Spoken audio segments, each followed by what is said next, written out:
네, 인권의 선을 넘는 사례들을 속 시원하게 파헤쳐보는 인권사이다. 안녕하세요. 아나운서 유수민입니다. 세 번째 시간에는 조금 특별한 분과 함께 자리를 이어나가 보려고 하는데요. 오늘 주제의 힌트가 될 수도 있겠는데요. 탈핵 법률가 모임 해바라기의 대표이자 기후위기 헌법소원 청구인 대리 변호사 등을 역임하신 김영희 변호사님 자리를 모셨습니다. 안녕하세요. 안녕하세요. 네, 반갑습니다. 네, 인권사이다에서는 국가인권위원회 결정례를 소개하고 함께 이야기해보는 시간인데요. 오늘은 알고 보면 인권과 아주 밀접한 주제를 가지고 왔습니다. 바로 기후위기가 인권에 미치는 나비 효과인데요.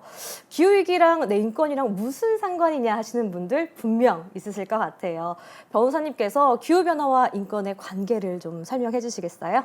기후는 인간 생존의 가장 기본적인 조건입니다. 만일에 홍수가 나면 삶의 터전을 한꺼번에 잃고 많은 인명을 잃을 수 있는 것처럼 기후가 만약에 극심하게 변하면 굉장히 위험해지는 걸 알 수 있잖아요. 그러니까 인권의 가장 중요한 전제라고 하겠습니다. 네, 변호사님께서 홍수로도 예를 들어주시니까 이해가 확 가는데요. 더 깊게 좀 들어가 보면 기후위기에도 사회적 취약 계층이 있다고 합니다.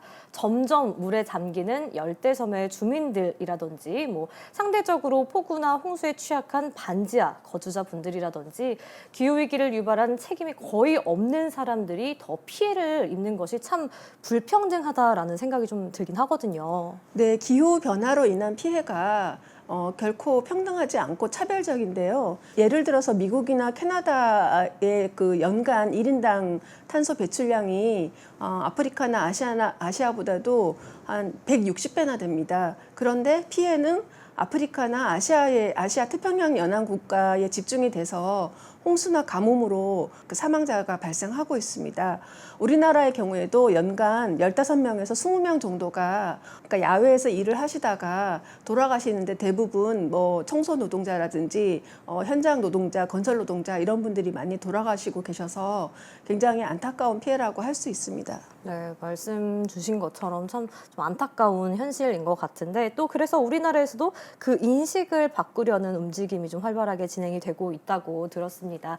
기후위기 피해자분들께서 기후위기로 인한 인권 침해에 대응을 요구하는 진정을 국가인권위원회에 제기했다고 하는데요. 그 내용을 기반으로 국가인권위원회는 어떤 의견을 표명했는지 함께 만나보시죠.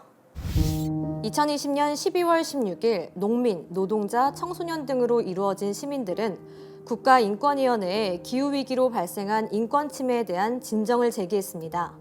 대한민국 정부를 상대로 기후위기로 인한 인권 침해에 대한 책임을 묻고 대책 마련을 요구하기 위해 나선 거죠. 국가인권위원회 진정은 대한민국 헌법 제10조부터 제22조까지의 규정에서 보장된 인권을 침해당하거나 차별행위를 당한 경우 진정을 통해 국가인권위원회가 해당 사건을 조사 심의하여 정부와 기업 등의 권고 조치를 할 수 있도록 하는 제도인데요. 이번 기후위기로 인한 인권 침해 진정은 목표가 뚜렷했습니다. 국가인권위원회가 기후변화에 따른 인권 침해 사례를 조사하게 하고 인권 침해를 유발한 정부에 권고 조치를 할 수 있게 하는 것이었죠. 한 기후위기 인권그룹의 주도로 지난 11월 말부터 일반 시민을 대상 진정인을 모집한 결과 전국 다양한 영역의 시민들이 진정인으로 참여했습니다. 진정인들은 농축산 관련 업무 종사자, 어업 종사자, 노동자, 해수면 상승 지역의 거주민 및 일반 소비자, 기후 우울증 등 건강상 피해자, 청소년이었습니다. 시민들이 인권위 진정에 나서며 정부의 책임을 묻게 된 이유는 단순합니다. 기후위기는 인간 사회 시스템이 만들어낸 문제라는 게 분명해진 상황에서 기후변화 위기는 더 이상 먼 미래가 아니라 이미 시민들의 삶에 구체적인 영향을 미치고 있습니다. 옥외 노동을 하는 건설, 배달, 방송 노동자와 농민들은 기후위기로 생명의 위협을 느끼며 하루하루 노동을 이어가고 있습니다. 더욱 잦아지는 이상기후는 작물 생산량을 급감시켜 농민의 생존권을 위협합니다. 현실이 된 기후위기는 수많은 시민들을 기후 우울로 빠져들게 하고 있습니다. 이런 모든 변화와 경험들은 지금 당장 우리의 삶을 위협하는 구체적인 인권 침해입니다. 그 원인이 정부 정책과 그 속에서 가능한 기업의 영리 활동인 게 분명한 상황에서 이제 정부는 이러한 인권 침해 현실에 대해 책임을 지고 대책을 세워야 합니다. 이를 위해 정부에 대한 국가인권위원회의 조사와 적절한 권고가 필요합니다. 국가인권위원회는 이 진정을 계기로 2021년 기후위기와 인권에 관한 인식과 국내외 정책 동향 실태 조사를 실시했다고 하는데요. 그러나 기후위기로 인한 기본권 침해를 인정하는 국제사회의 흐름에 비해 국내에서는 이에 대한 인식이 아직 충분히 형성되지 못한 것을 발견했습니다. 기후위기로 인한 인권 문제와 국제사회 동향, 기후위기 관련 국내 법제와 한계 등의 검토가 필요하다고 보고 국가인권위원회법 제19조 제1호 및 제25조 제1항에 따라 전반적인 검토를 시작했습니다. 조금 늦긴 했지만 그래도 좀 좋은 신호라고 볼 수 있겠죠. 네, 좋은 신호이긴 합니다. 어쨌든 정부는 2022년도에 그 온실가스 관련해서 기후위기에 대응하기 위해서 탄소중립 기본법을 시행하기 시작했고요. 네. 그런데 이제 탄소중립 기본법에서 정한 국가 온실가스 감축 목표가 좀 더 높아야 되는데 지금 40%밖에 안 되기 때문에 이게 너무 낮다는 이유로 기후소송을 이제 제기하고 있는 상황입니다. 네, 현 상황에 대해서도 또 변호사님이 말씀해 주셨는데 우리 속도와는 또 다르게 기후위기는 자기만의 속도대로 계속해서 악화되고 있으니까 참 비관적인 느낌이 들기도 하는데 우리가 할 수 있는 방법 좀 어떤 것들이 있을까요? 예, 정부 차원에서 가능하면 에너지를 재생에너지로 생산하고 소비할 수 있도록 하고 네. 일회용품을 규제를 훨씬 강화한다든지 이렇게 법과 제도를 강화하는 방법이 있습니다. 또 우리가 최근에 이상기후를 많이 경험하고 있잖아요. 올해 여름만 하더라도 지금 200년도 빈도 또 1300년도 빈도까지도 강우량이 쏟아졌는데 그게 무슨 뜻이냐면 1300년에 한 번 내릴 비가 그런 많은 비가 한꺼번에 쏟아졌다는 뜻입니다. 근데 하천은 80년도 기준이거든요. 그러니까 설계 기준을 훨씬 초과하는 극심한 강우량이 내리고 있기 때문에 그만큼 피해자가 한꺼번에 많아지는데 달라진 기후위기에 맞게 현재의 기준에 맞게 제방이라든지 하천을 이렇게 설계를 굉장히 강화할 필요가 있습니다. 그리고 기후 취약 계층에 대한 보호가 필요한데 예를 들면 냉난방비 지급이라든지 이런 것들이 굉장히 보호 대책이 필요한 상황입니다. 네, 변호사님 또 이제 탄소 중립법을 조율할 때도 다양한 계층의 의견이 좀 수렴이 필요할 것 같다라는 생각을 하거든요. 기업뿐만 아니라 다양한 사회 구성원이 온실가스 배출을 좀 일상생활에서도 하고 있으니까 실제로 배출되는 비율은 좀 어떨까요? 네, 국가 온실가스 종합관리 시스템에 의하면 에너지 분야하고 또 산업 공정 분야를 합치면 95%가 넘습니다. 굉장히 압도적으로 높고요. 네. 또 우리나라 상위 11대 그룹을 합치면 거기서 배출되는 온실가스를 합치면 우리나라 전체 온실가스의 64%나 됩니다. 네. 그러면 기업을 제한하는 제도가 좀 필요할 것 같은데 어떨까요?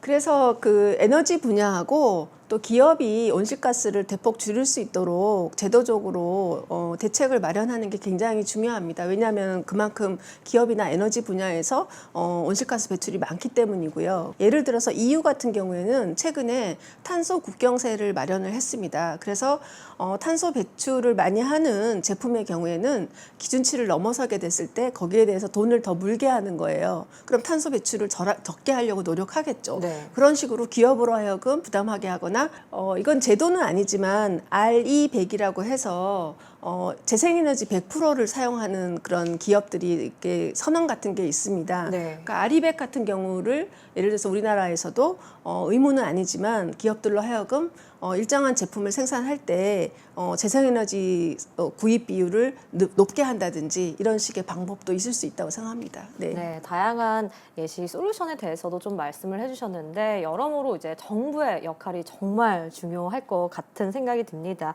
기업의 이제 온실가스 배출 방지를 위한 제도 도입 외에도 할 수 있는 노력 어떤 것들이 좀 있을까요?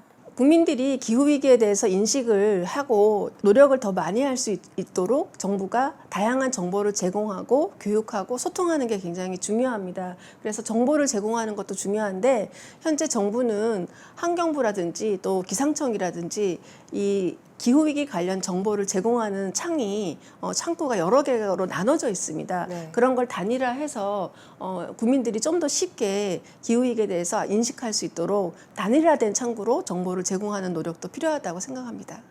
네, 오늘 기후위기와 밀접한 인권 그리고 기후위기를 타파하기 위한 국내외 노력에 대해서 다각도로 좀 알아보았는데요. 국가인권위원회 주문은 어떤 내용인지 한번 읽어보도록 하겠습니다.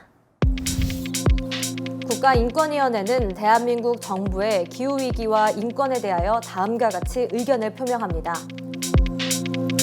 1. 정부는 기후위기 상황에서 모든 사람의 인권을 보호 증진하는 것을 국가의 기본적 의무로 인식하고 기후위기를 인권적 관점에서 접근하고 대응할 수 있도록 관련 법령 및 제도를 개선해야 한다. 2.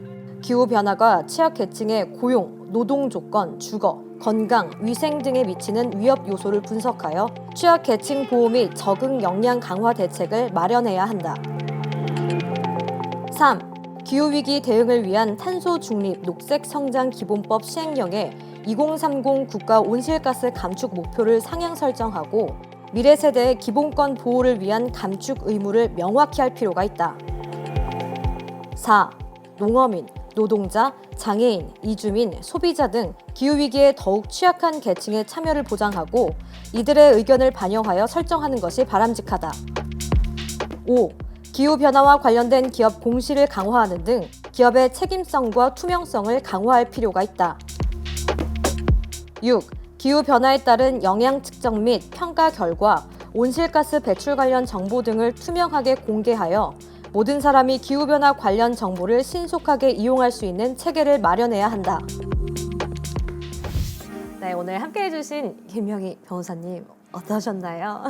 네, 이렇게 인권위가 그 기후 문제를 인권으로 인식하고 기후위기에 대해서 인권과 관련된다는 중요한 내용들을 알리는 이런 영상을 만들고 이런 거에 대해서 굉장히 감사하게 생각하고 또 제가 참여하게 돼서 기쁘게 생각합니다. 네, 오늘 도움 말씀 주셔서 정말 감사합니다. 네, 감사합니다. 네, 인권의 선을 넘는 사례들을 속 시원하게 파헤쳐보는 인권사이다. 지금까지 아나운서 유수민 그리고 네, 김영희였습니다. 네, 감사합니다. 감사합니다.